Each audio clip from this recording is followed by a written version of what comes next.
Hello hello. आज की इस वीडियो के अंदर हम लोग बात करने वाले each and every Nintendo console ever release के बारे में। हाँ, निटेंडो सिर्फ ये हाथ घुमाने वाले पहिए नहीं बनाती, निटेंडो सब कुछ बनाती है। टीवी पे लगने वाले कंसोल से लेकर घूमने फिरने वाले कंसोल से लेकर एक वॉट। वीडियो को स्टार्ट करते। आज की इस वीडियो के अंदर हम लोग बात करने वाले हैं निटेंडो के बारे में। जो लोगों ने पता, निटेंडो एक जापानीज कंपनी है एंड इन्होंने अभी तक 7 होम गेम कंसोल्स निकाले हैं एंड कुछ पोर्टेबल कंसोल। बात करेंगे सबके बारे में, लेकिन पहले कंपनी के बारे में बता देते हैं। निटेंडो ने 863 मिलियन हार्डवेयर यूनिट्स को बेचा है एंड निटेंडो के पास बहुत ही ज्यादा बड़ी गेम की लाइब्रेरी है एंड जो तुम्हारा फेवरेट एंड फेमस मारियो है वो भी निटेंडो ही ओन करता है आज की डेट के अंदर। एंड इनकी जो जेल्डा सीरीज है वो भी बहुत ज्यादा पॉपुलर है निटेंडो कंसोल्स के। लेकिन हर चीज की शुरुआत स्विच से नहीं होती। निटेंडो का पहला कंसोल, तो सबसे पहले बात करते हैं हम लोग होम कंसोल्स के बारे में, जिनको घर पे बैठ के टीवी से कनेक्ट करके खेलना होता है। फिर हम लोग बात करेंगे पोर्टेबल कंसोल्स के बारे में, बाकी हाइब्रिड वाले भी निकाल रखे हैं, उनके बारे में बात होगी। कलर टीवी गेम पहला कंसोल निकालता है निटेंडो इन 1977 और ये सिर्फ और सिर्फ एक्सक्लूसिवली जापान के लिए निकाला गया था और ओवरऑल इसके 3 मिलियन से ज्यादा यूनिट्स बिकी थी सिर्फ जापान की मार्केट के अंदर। एंड जो इनकी कलर टीवी सीरीज है इनके अंदर बहुत सारे कंसोल्स आते हैं, जैसे कि कलर टीवी गेम 6, इसकी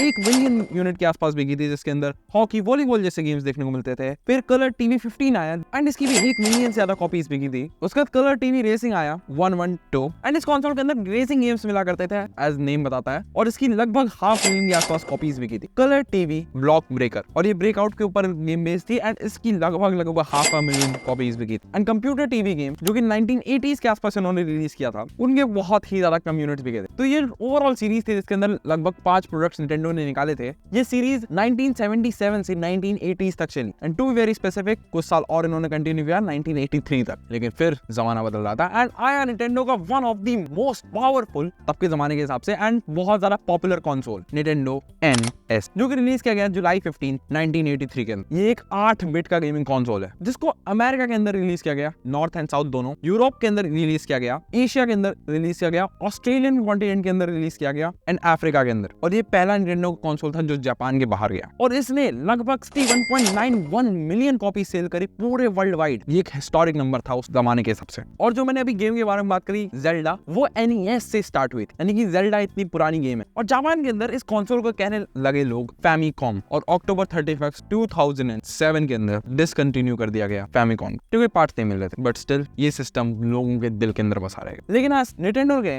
नवंबर 10, 2016 के अंदर सॉफ्टवेयर एमुलेशन के थ्रू NES को वापस से रिलीज किया एंड बस तब से अभी तक ये चल रहा है। लेकिन बात करी जाए अब सुपर फैमिकॉम की, तो फैमिकॉम जिनको नहीं पता, जापान के अंदर NES को बुलाया जाता था जैसा मैंने बताया, और इसका क्लोज टू मतलब निकलता है फैमिली कंप्यूटर। सो नवंबर 21, 1990 को रिलीज किया गया सबसे पहले सुपर NES को, और फिर आगे जाके इसका नाम शॉर्ट फॉर्म में रख दिया गया सुपर निटेंडो। ये एक 16 बिट पे बेस्ड गेमिंग सिस्टम था जो कि north America, south America, Europe, Asia, Africa जैसे कॉन्टिनेंट्स में रिलीज किया गया। मतलब वर्ल्ड वाइड ओपनिंग मिली इसको, और जापान के अंदर इसको सुपर फैमिकॉन के नाम से जानने लग गए। साउथ कोरिया के अंदर लोग इसे सुपर कॉम्बॉय के नाम से जानने लग गए और ये Hyundai इलेक्ट्रॉनिक्स के द्वारा डिस्ट्रीब्यूट करी गई, हाँ, गाड़ी वाली कंपनी। और ये तीसरा निटेंडो का कंसोल था होम लीग के अंदर एंड दूसरा था वर्ल्ड वाइड ओपनिंग के। डेफिनेटली इसको एक मेजर सक्सेस के अंदर गिना जाता है, लेकिन इसने उतनी कॉपीज नहीं सेल करी अपने पुराने वाले कंसोल की तरह, यानी कि NES के जितनी, बट स्टिल अच्छी खासी कॉपीज सेल करी, close to 50 million worldwide. And इसका मार्केट खराब करने में योगदान जाता है सेगा का। यस, सेगा भी एक कंसोल वाली कंपनी, उसके बारे में बात कर लेंगे कभी आगे जाकर। लेकिन यहाँ से भी बहुत सारी गेम्स की फ्रेंचाइजी को कंटिन्यू किया गया। सुपर मेट्रॉइड आया, द लेजेंड ऑफ जेल्डा आया, A Link to the Past, final fantasy 4 और 6 आया एंड सुपर मारियो भी इसके ऊपर रिलीज किया गया। और इसने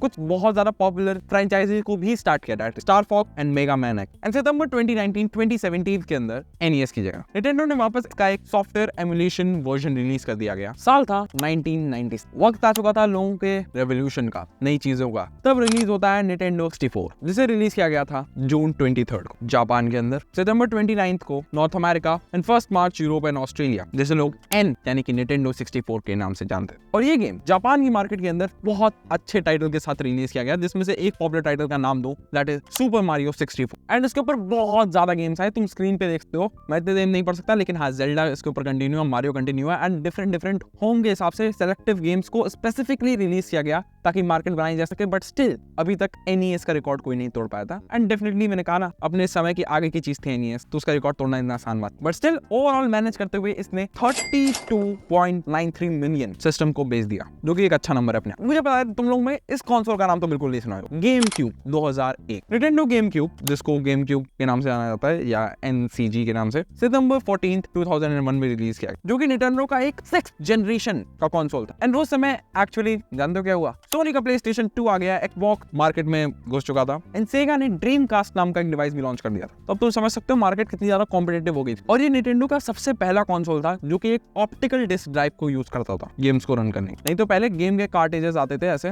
जिनको यूज कर सकते थे, लेकिन यहाँ पे एक्चुअली तुम एक डिस्क जो आज की डेट के अंदर नॉर्मली हम लोग यूज करते हैं वो यूज कर सकते हैं। एंड इसके अंदर भी बहुत सारी कुछ हिट फ्रेंचाइजीज आई थी, यानी कि super Mario sunshine, the legends of Zelda, wind walker और स्टार फॉक्स एडवेंचर। बट हाँ, इसने जेन्युइनली कुछ एक अच्छी सीरीज को स्टैब्लिश नहीं कर पाया था जो पुराने वाले कंसोल्स ने किया था। बट लेकिन इसने मैनेज किया 21.74 मिलियन कॉपीज को बेचने का 2006 का समय। एंड अब एंट्री हुई वी, वोडाफोन आइडिया वाला नहीं, WII। निटेंडो ने रिलीज किया वी को नवंबर 19, 2006 को, उनके 7th जनरेशन कंसोल के नाम पे। यस, जापान के अंदर उनका 7th जनरेशन। एंड इसका सीधा कंपैरिजन या फिर कहें सीधा कॉम्पिटिटर था उस समय का PlayStation 3 एंड Xbox 360। एंड ये दोनों ही कंसोल अपने टाइम के रेवोल्यूशनरी कंसोल। एंड हाँ, ये जो कंसोल बनाया गया था ये ध्यान में रख के बनाया गया था कि इसको कैजुअल गेमर्स भी यूज कर सके और या फिर वैसे ऑडियंस भी यूज कर सके जो लोग थोड़े नए हैं गेमिंग के अंदर। इसके साथ एक प्रॉपर वी का रिमोट दिया गया, एक हैंड मोशन वाला कंट्रोलर दिया गया, मोशन डिटेक्शन, रोटेशन फीचर्स के साथ। इन्होंने बहुत सारी एक्सेसरीज को यहाँ से एस्टैब्लिश करना शुरू किया एंड स्टिल वहां से भी एक एक्सटर्नल रेवेन्यू इन्होंने बनाया। लेकिन वी के साथ यहाँ पे प्रॉब्लम आनी शुरू हो गई। एक तो ये गेम क्यूब जो कि बहुत ज्यादा लोगों से फैमिलियर नहीं था, उसका एक तरीके का स्पिन ऑफ कह सकते हो, मतलब मूवीज के अंदर जैसे स्पिन ऑफ होता है किसी चीज का, वैसे ये भी एक डिवाइस निकाला गया था उसी चीज को थोड़ा ध्यान में रखते हुए। बट दिक्कत क्या हुई कि ये हाई डेफिनेशन के अंदर यानी कि HD के अंदर गेम नहीं चला पा रहा था। एंड ये ओवरऑल उतना पावरफुल भी नहीं था उस जमाने के हिसाब से। मैंने बताया ना PS3, Xbox 360 वहां पे स्टैंड ही नहीं कर रहा था। तो इनका जो कंसोल था वो डेफिनेटली हाई डेफिनेशन पे तो गेम नहीं चला पाता था, लेकिन इसके अंदर इतने सारे फीचर्स इन्होंने दाग दिए ना, इंटरनेट का यूज करना, एक बहुत ज्यादा इमर्सिव एक्सपीरियंस क्रिएट करना, जिसकी वजह से इन्होंने काफी हद तक इस कंसोल को सेव कर लिया। एंड जनवरी 13, 2019 को अंदर इन्होंने इसको बंद कर दिया। वैसे हाँ, ये जो वी का कंसोल है ये बैकवर्ड्स कंपैटिबिलिटी के साथ भी आता था, वो एक डेफिनेटली अच्छी बात। तो निटेंडो के हिसाब से वी एक बहुत ही ज्यादा मेजर सक्सेस साबित हुआ, क्योंकि एक्चुअली इसको बहुत ज्यादा वाइडर लोगों से अप्रिसिएशन मिला एंड इतने टाइप के feature, though not as a gaming console 100%, लेकिन एक अच्छा मीडिया बॉक्स की तरह से ये बेचा गया। And the wall street of journal ने डिक्लेयर कर दिया था निटेंडो को कंपनी जो कि गेम के बिजनेस को तोड़ रही है, मचा रही है गेम के बिजनेस के अंदर, क्योंकि इनका जो वी कंसोल है एंड जो इन्होंने पोर्टेबल निकाला था निटेंडो DS, वो दोनों बहुत ही ज्यादा मेजर कमर्शियल हिट साबित हुए। एंड मार्च 31, 2016 के हिसाब से निटेंडो ने वी के 101 यानी कि 101.63 मिलियन कॉपीज सेल कर वर्ल्ड वाइड। निटेंडो के एक मेजर कमर्शियल हिट के बाद जहां पे इनको इतना रिकॉग्निशन मिला, समय हो गया था 2012। इस समय क्रिस्टोफर नोलन ने द डार्क नाइट राइजेस भी बनाई थी, लेकिन कंसोल निकाला गया Wii U को रिलीज किया गया नवंबर 18 को 2012, जो कि वी का एक डायरेक्ट सक्सेसर था। एंड ये इनकी होम लीग के अंदर यानी कि घर के अंदर यानी कि जापान के अंदर 8th कंसोल। अब क्या डिजाइन बिल्कुल बदल गया, इन्होंने एक टैबलेट टाइप की शेप दे दी इसको, एक गेम पैड लगा दिया, टच स्क्रीन का सपोर्ट दे दिया एंड डायरेक्टली वायरलेस वीडियो को स्ट्रीम करने का ऑप्शन दे दिया टू अ बिग स्क्रीन। और उन्होंने एसिमेट्रिक फीचर को भी यहाँ प्रमोट करना शुरू कर दिया, जिसका ये मतलब था कि गेम पैड को हर एक प्लेयर अपने हिसाब से कस्टमाइज कर सकते, एक अलग हिसाब से। एंड Wii U का एक प्रो कंट्रोलर नाम का एक डिवाइस भी रिलीज किया गया इस ही चीज को और अच्छे से डेमोन्स्ट्रेट करने के लिए। एंड अब Wii U के अंदर बहुत ज्यादा फीचर्स ऐड कर दिए गए, बहुत ही ज्यादा लेवल पे इंटरनेट को एक्सप्लोर करने वाले। निटेंडो नेटवर्क का सपोर्ट दे दिया गया है इसको, ऑनलाइन मल्टीप्लेयर गेम्स खेल सकते हो तुम लोग दोस्तों के साथ, इन ऐप परचेजेस, ऑनलाइन परचेजेस और वीडियो चैट्स का भी ऑप्शन था। Previously featured an internet social service जिसका नाम था मीवर्स। मेटावर्स जुकरबर्ग भैया अभी ला रहे हैं, निटेंडो वाले भैया पहले, जहां पर लोग गेम के बारे में बात करते थे, लिखते थे। तो इन द एंड उन्होंने एक गेम की कम्युनिटी बना दी विद दिस कंसोल। लेकिन ये जो इनकी कम्युनिटी थी 2017 तक ही चल पाई, बिकॉज नवंबर 8, 2017 को इसको बैन कर दिया गया, डिसकंटिन्यू। निटेंडो ने इसके साथ बहुत सारे फीचर्स दिए, जैसे कि सेकंड डिस्प्ले का ऑप्शन देना, टीवी के साथ कनेक्ट करना ताकि एक बड़े एनवायरनमेंट के अंदर गेमिंग करी जा सके। एंड कुछ बहुत ज्यादा इन्होंने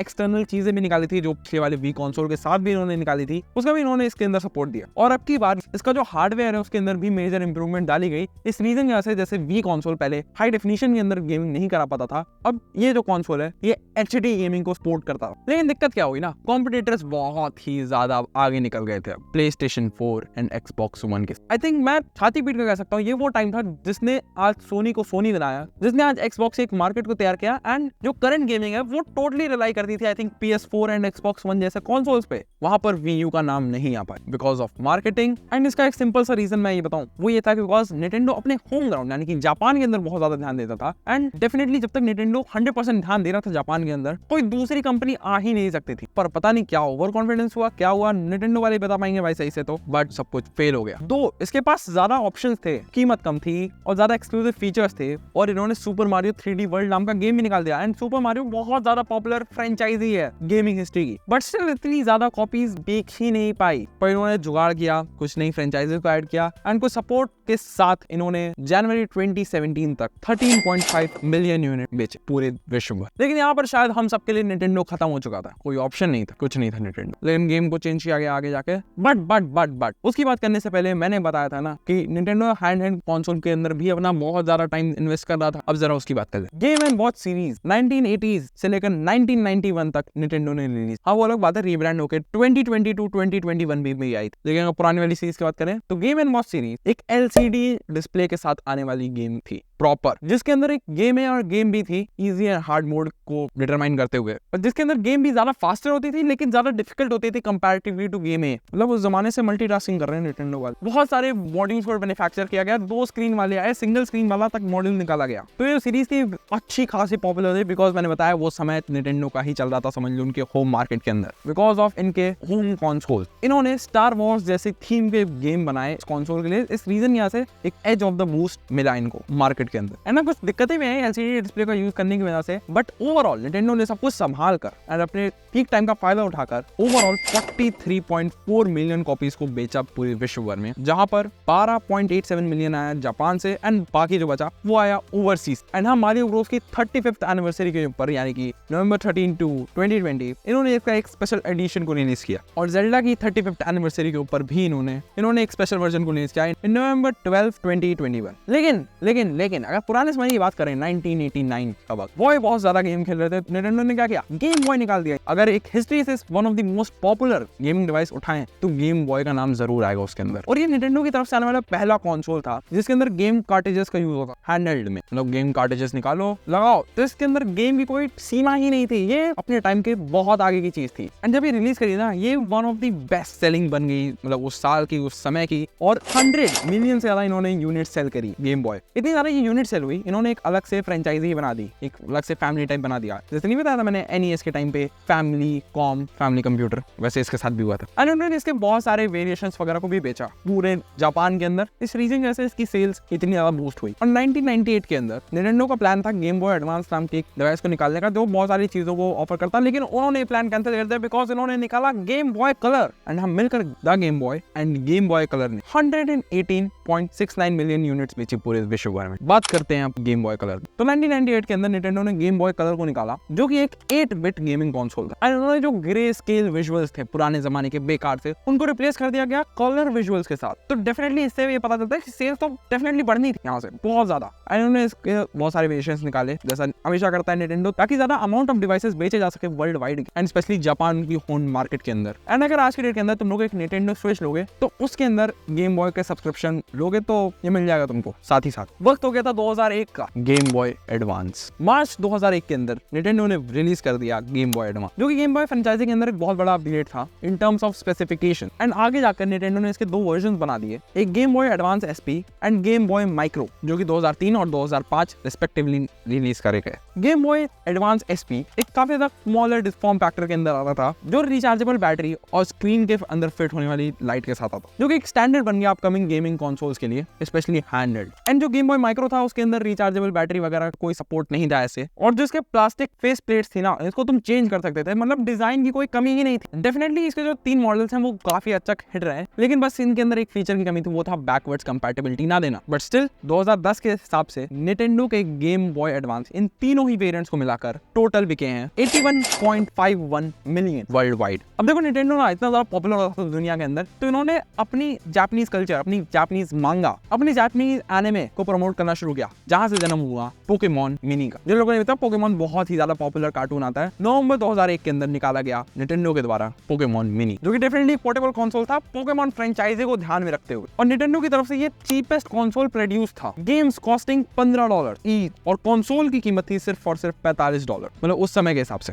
एंड ये अभी तक का चीपेस्ट और smallest cartilage based best console है। लेकिन जो निंटेंडो का ये कंसोल था यानी कि पोकेमॉन मिनी, इसको सिर्फ रिलीज किया गया नॉर्थ अमेरिका, जापान और यूरोप की मार्केट के अंदर, एंड यहाँ पर ये फेल कर गया बिकॉज बहुत अच्छा को सेल नहीं कर पाया, क्योंकि गेम बॉय ने चीजों को बदल दिया था। एंड 2001 में इतना बड़ा हिट कंसोल देने के बाद आई डोंट थिंक लोग इतनी जल्दी शिफ्ट करते हैं न्यू कंसोल, और जो कि इतना पॉपुलर भी नहीं है गेम बॉय के हिसाब। बिकॉज अगर मैं कहूँ कि मेरे दोस्त के पास गेम बॉय है तो मम्मी मुझे भी गेम बॉय चाहिए, मैं पोकेमॉन मिनी लेके नहीं जाऊंगा। अगर मैं लेके जाऊंगा तो मेरा दोस्त भाई मेरी धज्जियां उखाड़ देगा, क्या लेके आ गया। लेकिन निंटेंडो फैंस बुरा मानने की कोई जरूरत नहीं है, बिकॉज आ गया है वक्त 2004 का, निंटेंडो का सुनहरा वक्त, निंटेंडो डीएस के। Nintendo DS full form Nintendo dual screen, जिसको रिलीज करा गया था नवंबर 21, 2004 के अंदर। एंड हाँ, इन्होंने इसकी भी फैमिली बना दी थी जैसे पुराने कंसोल्स की बनाई थी, एंड ये उस फैमिली का पहला कंसोल था जिसके अंदर 2 स्क्रीन्स देखने को मिलती थी। मतलब आई थिंक अपने सबसे पहले वाले कंसोल के ऊपर ये लोग वापस से चले गए, एंड इसके अंदर बहुत सारे फीचर्स आने लगे जैसे touch screen, touch display, plus wifi का भी सपोर्ट था, वायरलेसली कनेक्ट कर सकते थे तुम इसको चीजों के साथ, और बिल्ट इन माइक्रोफोन वगैरह भी दिया गया था ताकि खेलने वाले कोई दिक्कत ही ना हो, और प्लेयर्स एक दूसरे के साथ इंटरेक्ट कर सकते थे इन गेम अगर वो शॉर्ट डिस्टेंस पे है, यानी कि 10 से 30 मीटर के आसपास, यूजिंग निंटेंडो वाईफाई कनेक्शन, जो कि स्टैंडर्ड वाईफाई के थ्रू एक्सेसिबल थी उस टाइम पे। और निंटेंडो के हिसाब से डीएस के 2 मतलब निकलते, एक तो डुअल स्क्रीन और एक डेवलपर सिस्टम, क्योंकि ये दोनों को बहुत ज्यादा अच्छे से कैटर कर रहा था। इट हैड कंसोल की फीलिंग भी अच्छी थी, लोग बहुत अच्छे इसको पसंद भी कर रहे थे, एंड साथ ही साथ जो इन्होंने टेक्नोलॉजी निकाल दी थी उस जमाने के हिसाब से वो बहुत ही ज्यादा हाई थी अपने जमाने के, एंडलेस फीचर्स के साथ था उस टाइम पर। एंड इन्होंने इसके अंदर अच्छे खासे गेम भी बनाए, बिकॉज इतना कह सकता हूँ निंटेंडो के जो हैंडहेल्ड कंसोल थे उन्होंने गेम फ्रेंचाइजी तो तेजी से एस्टैब्लिश नहीं कर पाई, और डेफिनेटली करना भी नहीं चाहिए, बिकॉज उनके जो होम कंसोल्स थे वो अच्छे से वो काम कर रहे थे, बस उसको पोर्टेबल करना था, जो निंटेंडो ने काफी ज्यादा अच्छे से किया इस डीएस कंसोल के साथ। और ये इतना पॉपुलर हो गया था ना कि मार्च 1, 2006 के अंदर इसका रीडिजाइन निकाला गया जापान के अंदर, एंड फिर दूसरे continent like north America, Australia and Europe के अंदर। फिर 2008 के अंदर वापस से इसे रीडिजाइन किया गया और नेम दिया गया आपकी बार निंटेंडो डीएसआई, और 2008 के अंदर ही नवंबर 1 को जापान के अंदर और 2 अप्रैल 2009 के अंदर ऑस्ट्रेलिया, एंड फिर धीरे धीरे करते करते नॉर्थ अमेरिका एंड यूरोप के अंदर रिलीज कर दिया गया। इसके अंदर 2 कैमरास आते थे और बहुत सारे सॉफ्टवेयर आते थे जो कि तुम लोग डाउनलोड कर सकते थे अपनी रिक्वायरमेंट्स के हिसाब से। वेब ब्राउजिंग और फ्लैश ड्राइव वगैरह का भी सपोर्ट दिया गया था इसके अंदर, एंड गेम बॉय एडवांस की तरह ही कार्टिलेज स्लॉट भी दिए गए। 2009 और 2010 के अंदर निंटेंडो DSi XL नाम से भी एक कंसोल निकाला गया, जो कि वापस से बहुत सारी चीजों को पैक करके रिलीज करा गया जापान के अंदर एंड फिर पूरे विश्व भर में। और 31 दिसंबर 2013 तक के हिसाब से निंटेंडो की डीएस कंसोल की टोटल सेल्स हुई है 154.98 मिलियन, जिसके अंदर 93.86 मिलियन इंक्लूडेड है निंटेंडो DS लाइट का, एंड 41.33 मिलियन इंक्लूडेड है निंटेंडो DSi का। 2011 के अंदर निंटेंडो ने निकाला निंटेंडो 3DS। नाम से बता सकते हो कि ये निंटेंडो DS फैमिली का हिस्सा, फैमिली मतलब फ्रेंचाइजी। ये निकाला गया 26 फरवरी 2011 के अंदर, और इस साल लकी था एटलीस्ट इंडिया के लिए तो, बिकॉज आई थिंक यही साल था हम लोग वर्ल्ड कप जीते। इसके अंदर 3 कैमरा दिए गए, फोटोग्राफी कर सकते थे 3D के अंदर, और स्क्रीन के ऊपर दिया गया था वीडियो चैट फीचर की, और ये टच स्क्रीन और DS बटन वगैरह के सारे फीचर्स के साथ आता था, यानी कि इसने अपने पुराने लोगों से अच्छा खासा ज्ञान उठाया था। इन्होंने एक ऐसी टेक्नोलॉजी डेवलप कर दी थी जिसके थ्रू ये लोग 3D में लोगों को दिखा रहे थे चीजें बिना 3D ग्लासेस, एंड इस टेक्नोलॉजी का नाम था ऑटो स्टीरियोस्कोपी 3D LCD। इस टेक्नोलॉजी के अंदर लेफ्ट से राइट तक इमेज को कास्ट किया जाता है, एंड एक ऐसे व्यू एंगल के थ्रू दिखाया जाता है जिससे लोगों को ये 3D प्रिटेंड हो बिना 3D ग्लासेस। एंड इसने निंटेंडो के जो ऑनलाइन एक्सपीरियंस था उसको और ज्यादा एनहांस किया। मतलब निंटेंडो यहाँ तक मैं बता सकता हूँ अपनी चीजों को बहुत ज्यादा अच्छे से एनहांस कर रहे थे पुराने डिवाइसेस से। जो चीजें इन्होंने बिल्ड करी थी उनको भूला नहीं इन्होंने, कि भाई पहले दाल चावल बना दिया अब अचानक से मटर पनीर पे आ गए। इन्होंने मटर पनीर भी बनाया, लेकिन दाल चावल को भी इन्होंने अच्छे तरीके से फ्राई वाई तड़का वड़का मार के वापस ले आए। इस रीजन की वजह से कनेक्टिविटी बहुत ज्यादा लोगों से बनी रही, एंड डेफिनेटली अगर आज के दिन तुम एक iPhone 14 लेते हो एंड कल तुम एक iPhone 15 लेते हो, डेफिनेटली फीचर्स के अंदर बदलाव है, लेकिन क्या पूरा आईफोन बदल गया है? ऐसा नहीं। तो इसी रीजन की वजह से निंटेंडो का ये एक प्लस पॉइंट हो गया था कि फीचर्स देते थे लेकिन फैमिलियर भी बहुत था ऑडियंस। एंड जो 3DS था ये 3D को रिप्रेजेंट करता था, क्योंकि इसका 2D वर्जन भी निकाला गया अक्टूबर 12, 2013 को, और ये थोड़ा ज्यादा अफोर्डेबल साइड पे गया, whereas 3DS थोड़ा एक्सपेंसिव लेकिन फीचर वाली साइड पे था। घुमा फिराकर 2015 तक ये सारे कंसोल्स इधर उधर घुमा फिराकर रिलीज कर दिए गए पूरी दुनिया के अंदर, जिसके अंदर इन्होंने अपनी घर की खेती एक अच्छा प्रोसेसर उठाया जापान की कंपनी के द्वारा, जो कि उनको सस्ता मिला एंड बहुत ज्यादा पावरफुल भी था उस जमाने के साथ। एंड उन्होंने बहुत सारे स्पेशल फीचर्स भी दिए, एंड ओवरऑल इतने मेहनत के बावजूद निंटेंडो ने 42.74 मिलियन यूनिट्स को सेल किया, जिसके अंदर 15.21 मिलियन थे निंटेंडो 3DS के एक्सेल वेरिएंट के, यानी कि बड़ा वेरिएंट। इन्होंने बड़े वेरिएंट्स भी लॉन्च करे ताकि लोगों को और ज्यादा मजा आए, एंड प्लस 2.11 मिलियन कॉपीज थी निंटेंडो 2DS के। एंड सितंबर 16, 2020 के अंदर जो निंटेंडो की ये 3DS फैमिली थी इसका प्रोडक्शन को बंद कर दिया गया, और जो फाइनल यानी कि लास्ट जो डिवाइस आया था इस फैमिली के अंदर वो था 2017 के जून या जुलाई के टाइम पे निंटेंडो 2DS XL। बहुत लोग के हिसाब से आई थिंक निंटेंडो की जर्नी यहाँ खत्म हो जानी चाहिए, बिकॉज ये कॉपी हिट था लेकिन उतना बड़ा हिट नहीं था, बिकॉज निंटेंडो ने यहाँ पे बहुत ज्यादा काम किया था, बट स्टिल ये एंड नहीं था, बिकॉज निंटेंडो यहाँ से अपने हाइब्रिड मॉडल पे भी काम कर रहा था जब कोई नहीं कर रहा था। Virtual boy 1995 the virtual boy नाम का एक डिवाइस निकालता है निंटेंडो, जो कि एक 3D ग्राफिक्स को दिखा सकता था एक पोर्टेबल डिवाइस होने के बावजूद। एंड ये लगभग वही टेक्नोलॉजी है जो कि निंटेंडो के 3DS कंसोल के अंदर इस्तेमाल करी गई थी, मतलब क्लोज टू। एंड इसकी जो कीमत थी वो थी $180 इन 1995 के टाइम। एंड उन्होंने इस कंसोल के ऊपर लगभग 14-15 टाइटल्स को रिलीज किया, लेकिन जो कंसोल है वो उतना वर्क नहीं किया। एंड ये काफी ज्यादा आम सी बात है, बिकॉज ये उस चीज को कैटर कर रहा था जो चीज का आई थिंक उस जमाने में जरूरत ही नहीं, ये अपने जमाने के आगे का कंसोल था, जैसे मैंने NES कंसोल के लिए कहा था। लेकिन अब वक्त आता है चीजों को बदलने। निंटेंडो स्विच 2017 के अंदर आई थिंक जब ये टाइम आ गया था निंटेंडो को कुछ रीब्रांड करने का, कुछ नई चीज को लाने का, वहां पे रियल आई निंटेंडो स्विच को, जिसने निंटेंडो के लिए आई थिंक गेम बदल दिया। मार्च 3, 2017 पहली बार रिलीज होता है 8th जेन कंसोल के अंदर निंटेंडो की दूसरी रिलीज निंटेंडो स्विच, जो कि उन्होंने एक हाइब्रिड मॉडल पे लाया है, यानी कि तुम लोग एक हैंड एंड पोर्टेबल डिवाइस की तरह भी इसको यूज कर सकते हो एंड साथ ही साथ अपने टीवी के ऊपर भी चला सकते हो using their dock. And definitely ये वो चीज है जिसके बारे में तुम लोगों ने बहुत ज्यादा सुना होगा, जॉय-कॉन्स चीजें, निंटेंडो की ब्रांड वैल्यू। आई थिंक यही वो कंसोल है जो कि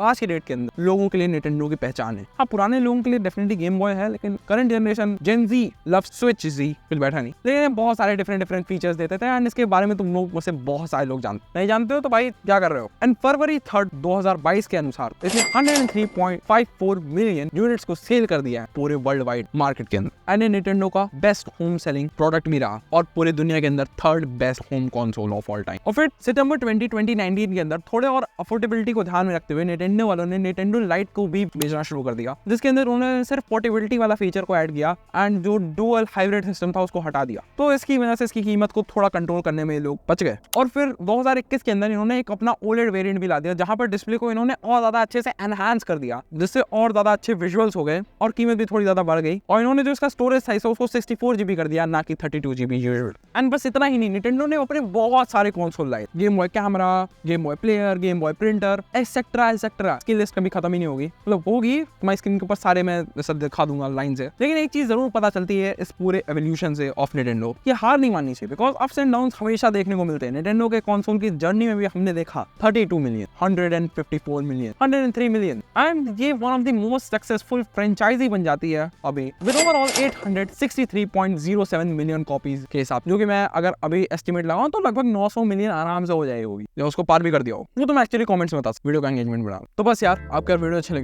लगे लाइक कर देना, चैनल पे नए हो तो सब्सक्राइब के बटन को दबा देना। मैं मिलता हूं तुम लोग से अगली वीडियो में, तब तक के लिए पीस आउट। चैनल पे जाओ, वीडियो को चेकआउट करो, बाय। थक गया। मेरे चैनल की ये अभी तक की हाईएस्ट रिकॉर्डिंग है वीडियो, 1 घंटे प्लस की रिकॉर्डिंग। एडिट कैसे करूंगा मैं?